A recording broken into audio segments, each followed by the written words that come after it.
பிஸ்மில்லா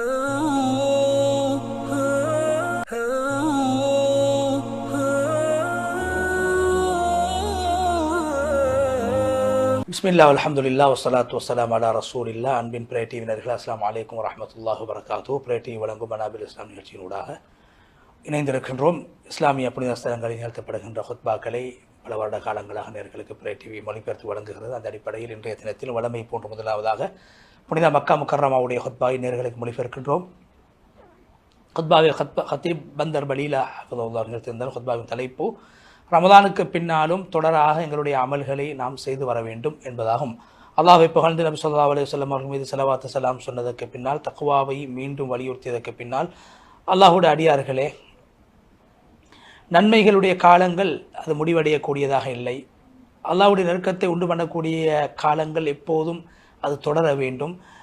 நாங்கள் சில நாட்களுக்கு முன்னால் ரமதானுக்கு நாங்கள் பிரியாவிடை கொடுத்திருந்தாலும் கூட, மிகவும் கொடை கொடுக்கக்கூடிய, மிகவும் நன்மைகள் செய்ய வேண்டிய அந்த மாதத்துக்கு நாங்கள் பிரியாவிடை கொடுத்திருந்தாலும் கூட, நன்மைகள் செய்வதற்காக, அல்லாஹ்வுடைய நெருக்கத்தை பெறுவதற்காக வழங்கப்படக்கூடிய சந்தர்ப்பங்கள் தொடராக அல்லாஹ்வினால் எங்களுக்கு வழங்கப்பட்டு கொண்டே இருக்கிறது என்பதை ஞாபகப்படுத்திவிட்டு, அல்லாஹ்வுடைய அடியார்களே, ரமலான் அதிகமான நன்மைகளை கொள்ளையடித்துக் கொள்வதற்கான சந்தர்ப்பமாக அமைந்தது. வாழ்க்கையில் மாற்றத்தை கொண்டு வருவதற்கு சந்தர்ப்பமாக அமைந்தது. முன்னேற்றம் காண்பதற்கு, நல்ல விடயங்களில் முன்னேற்றம் காண்பதற்கான சந்தர்ப்பமாக அமைந்தது. அதே நேரத்திலே நன்மைகளுடைய வழிகள் ஏராளமாக இருக்கின்றன. எல்லா இபாதத்துக்களும், ரமலானில் செய்த எல்லா இபாதத்துக்களும் ரமலானுக்கு பின்னால் தொடர முடியுமானதாகத்தான் அல்லாஹ் அவைகளை ஆக்கி வைத்திருக்கிறான். நல்ல அமல்களை தொடராக செய்வது இஸ்லாம் வலியுறுத்திய விடயங்களில் ஒன்றாக இருக்கிறது. அல்லாஹு தாலாவுடைய தூதர் நபி ஸல்லல்லாஹு அலைஹி வஸல்லம் அவர்கள் ஒரு நல்ல விடயத்தை தொடராக செய்யக்கூடியவர்களாக இருந்திருக்கிறார்கள். குர்ஆனில் அல்லாஹு தாலா சொல்கிறான், தொழுகையாளிகளை பற்றி சொல்கின்ற போது சூரா அல்-ஆரிஜ் 23வது வசனத்தில், அவர்கள் தொழுகையில் நிரந்தரமாக, நேமமாக, தொடராக இருப்பார்கள். அதே போன்று புகாரி முஸ்லிமில் ஹதீஸ் வந்திருக்கிறது. ஆயிஷா ரலியல்லாஹு தஆலா அன்ஹா இடத்தில் கேட்கப்பட்டது, நபி ஸல்லல்லாஹு அலைஹி வஸல்லம் அவர்கள் எப்படி அமல் செய்யக்கூடியவர்களாக இருந்தார்கள்? ஏதாவது குறிப்பிட்ட ஒரு நாளில் மாத்திரம் குறிப்பிட்ட வணக்கம் செய்யக்கூடியவர்களாக நபி அவர்கள் காணப்பட்டிருக்கிறார்களா என்று நபியுடைய மனைவி ஆயிஷா ரலியல்லாஹு அன்ஹா இடத்தில் கேட்கப்பட்ட போது, ஆயிஷா ரலியல்லாஹு அன்ஹா அவர்கள் சொன்னார், நபி ஸல்லல்லாஹு அலைஹி வஸல்லம் அவர்கள் அமலை செய்வதாக இருந்தால் தொடராக செய்வார்கள். நபி அவர்கள் செய்ததை போன்று யாருக்கு தொடராக அமல் செய்ய முடியும்? அந்த அளவுக்கு நபி அவர்கள் கஷ்டப்பட்டு சிரமத்தோடு தொடராக அமல் செய்யக்கூடியது இருக்கிறார். அதே போல் நாங்கள் செய்யக்கூடிய அமல்கள் குறைவானதாக இருந்தாலும் சரி, கொடுக்கக்கூடிய சதக்காக்கள் குறைவானதாக இருந்தாலும் சரி, தொடராக கொடுக்கக்கூடிய குறைவானவை விட்டு செய்யக்கூடிய அதிகமானவைகளை விட சிறந்ததாகும். நபி ஸல்லல்லாஹு அலைஹி வஸல்லம் அவர்களிடத்தில் கேட்கப்பட்டது, புகாரி முஸ்லிம் ஹதீஸ் வந்திருக்கிறது, அமல்களை சிறந்த அமல் என்ன?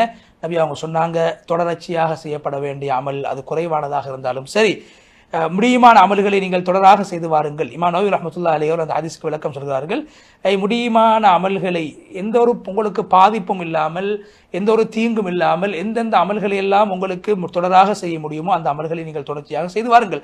இந்த ஹதீஸில் நாங்கள் செய்யக்கூடிய அமல் குறைவானதாக இருந்தாலும் சரி, அதை தொடர்ச்சியாக செய்ய வேண்டும் என்பதற்கான ஆதாரம் இருக்கிறது. தொடர்ச்சியாக செய்யப்படக்கூடிய குறைவான அமல் விட்டு செய்யப்படக்கூடிய அதிகமான அமல்களை விட சிறந்ததாகும் என்பதை இந்த ஹதீஸ் எங்களுக்கு சுட்டி காட்டுகிறது. அதே போன்று அமல்களிலே தொடர்ச்சியாக செய்யக்கூடிய அமல்கள் அதிகமாக செய்யக்கூடிய விட்டு செய்யக்கூடிய அமல்களை விட அதிகமான நன்மைகளை ஒரு மனிதனுக்கு பெற்றுத்தரக்கூடியதாக இருக்கின்றன. அதே போன்று சாதாரண அமல்களை நாங்கள் தொடராக இருப்பது,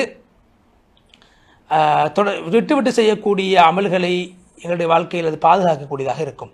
ஒரு அடியான் அமல்களுடைய விடயத்தில் முன்னேறலாம், அதே மாதிரி பின்னடையலாம், வீழ்ச்சி அடையலாம்.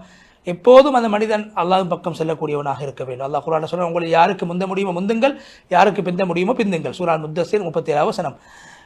ஒரு மனிதன் ரமதானுக்கு பின்னால் செய்ய வேண்டிய மிக முக்கியமான அமல்களில் ஒன்றுதான் 6 நோன்புகள். ஷவ்வாலுடைய மாதத்தில் 6 நோன்புகளை தொடராக பிடிக்கவும் மேலும் விட்டு பிடிக்கவும் மேலும். முஸ்லிம் ஹதீஸில் அபு அய்யூபுல் அன்சாரி ரலியல்லாஹு அன்ஹு ஹதீஸ் பதிவு செய்யப்பட்டிருக்கிற நபி அவங்க சொன்னாங்க, யார் ரமதானுடைய மாதத்துக்கு பின்னால் தொடர்ச்சியாக 6 நோன்புகளை பிடிப்பார்களோ முழு வருடம் நோன்பு பிடித்த நன்மை அவர்களுக்கு கிடைக்கும்.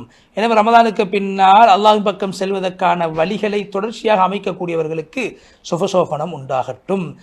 சொர்க்கத்தை நெருக்கி வைக்கக்கூடிய அமல்களை தொடர்ச்சியாக செய்யக்கூடிய சந்தர்ப்பம் யாருக்கு வழங்கப்படுகிறதோ அவர்கள் சுபசோபனம் உண்டாகட்டும் என்று சொல்லி ஹத்தீப் அவர்கள் முதலாவது ஹுத்பாவுடைய முதல் பகுதியை விட்டு விடைபெற்று சென்று, இரண்டாவது பகுதியில் அல்லாஹ் புகழ்ந்து நபி ஸல்லல்லாஹு அலைஹி வஸல்லம் அவர்கள் ஸலவாத்து ஸலாம் சொல்லி தக்வாவை வலியுறுத்தியதன் பின்பு, அல்லாஹ்வுடைய அடியார்களே, ஒரு அடியானுக்கு அல்லாஹ் தஆலா நலவை நாடிவிட்டால் தொடராக அமல் செய்யக்கூடிய சந்தர்ப்பத்தை அல்லாஹ் அந்த மனிதனுக்கு ஏற்படுத்தி கொடுப்பான், இஸ்திகாமத்தை கொடுப்பான், நலவுகளுடைய கதவுகளை திறந்து கொடுப்பான், இபாதத்து செய்யக்கூடிய வழிகளை அல்லாஹ் அவருக்கு இலகுபடுத்தி கொடுப்பான். இப்னு கையிம் ரஹ்மத்துல்லாஹி சொல்கிறார்கள், நல்லடியார்களுக்கு இப்படியான சந்தர்ப்பங்களை அல்லாஹ் கொடுத்து நல்லவர்கள் யார் பொய்யர்கள் யார் என்பதை அல்லாஹ் அல்லாஹ் பொய்யர்கள் உண்மையானவர்கள் யார் என்பதை மக்கள் பிரித்து அறிய வேண்டும் என்பதற்காக இப்படியான சந்தர்ப்பங்களை கொடுக்கின்றான். பொய்யன் சந்தர்ப்ப சூழ்நிலை கேட்ட மாதிரி மாறி மாறி இருப்பார், மனோ இச்சை கேட்ட மாதிரி மாறி மாறி இருப்பார். ஆனால் ஒரு உண்மையானவர் எப்போதும் அல்லாஹ்வுடைய உதவி எதிர்பார்த்தவராக, அல்லாஹ் ரஹ்மத்தை விட்டு நிராசையாகாதவராக எப்போதும் அவர் இருப்பார். எப்படி என்றால் ஒரு ஒரு ஒரு ஒன்றுமே இல்லாத ஒரு பாத்திரத்தை போல அவர் அல்லாஹ்வுக்கு முன்னால் அற்பமானவராக, தன்னை தான் செய்த அமல்களை வைத்து பெருமை கொள்ளாதவராக இருப்பார். அல்லாஹு தஆலா உனக்கு ரஹ்மத் செய்ய வேண்டும் என்று நாடிவிட்டால், உன்னை பரிபூர்ணப்படுத்த வேண்டும் என்று நாடிவிட்டால் அல்லாஹ் அந்த வழியில் உன்னை செலுத்துவார் என்று இப்னு கய்யிம் ரஹ்மத்துல்லாஹி அலைஹி விளக்கம் சொல்கிறார்கள். அதே போன்று தொடர்ச்சியாக அமல்களை செய்ய வேண்டும். நாம் அமல்கள் தொடராக இருக்க வேண்டுமாக இருந்தால் நாம் செய்ய வேண்டிய முக்கியமான விடயம் என்ன தெரியுமா? துஆ கேட்க வேண்டும். அல்லாஹ் துஆக்களை ஏற்றுக்கொள்ளக்கூடியவராக இருக்கிறார். சூரா அல் பக்ரா 186 வசனத்தில் சொல்கிறார், என்னுடைய அடியார்கள் என்னை பற்றி உங்களிடத்தில் கேட்டால் அடியார்களுக்கு மிக நெருக்கமாக நான் இருக்கிறேன் என்பதை சொல்லுங்கள். அடியார்களுடைய துஆக்களை நான் ஏற்றுக்கொள்வதற்கு தயாராக இருக்கிறேன். என்னிடத்தில் துஆ கேட்க வேண்டும், என்னை அவர்கள் நம்ப வேண்டும், அவர்களுக்கு நேர்வழி கிடைக்கும். எனவே நபி ஸல்லல்லாஹு அலைஹி வஸல்லம் அவர்கள் அல்லாஹ்விடத்தில் அதிகமாக கேட்கக்கூடிய துஆ திர்மிதியிலே பதிவு செய்யப்பட்டிருக்கு, அஹ்மத் ஷரீஃபிலே பதிவு செய்யப்பட்டிருக்கிறது. அனஸ் ரலியல்லாஹு சொல்கிறார், நபி ஸல்லல்லாஹு அலைஹி வஸல்லம் அதிகமாக அல்லாஹ்விடத்தில் சொல்கிறார்கள், உள்ளங்களை பெருட்டக்கூடிய ரப்பே, எனது உள்ளத்தை உன்னுடைய மார்க்கத்தில் உறுதியாக வைப்பாயாக. அல்லாஹ்வுடைய தூதர் நாங்கள் கேட்ட யார சொல்ல, உங்களை நாங்கள் நம்பி இருக்கிறோம், உங்களுடைய நீங்கள் கொண்டு வந்த வேதத்தை நாங்கள் ஏற்றுக்கொண்டிருக்கிறோம், எங்களை பற்றி நாங்கள் அதாவது மதம் மாறி விடுவோம் என்று நீங்கள் பயப்படுகிறீர்களா?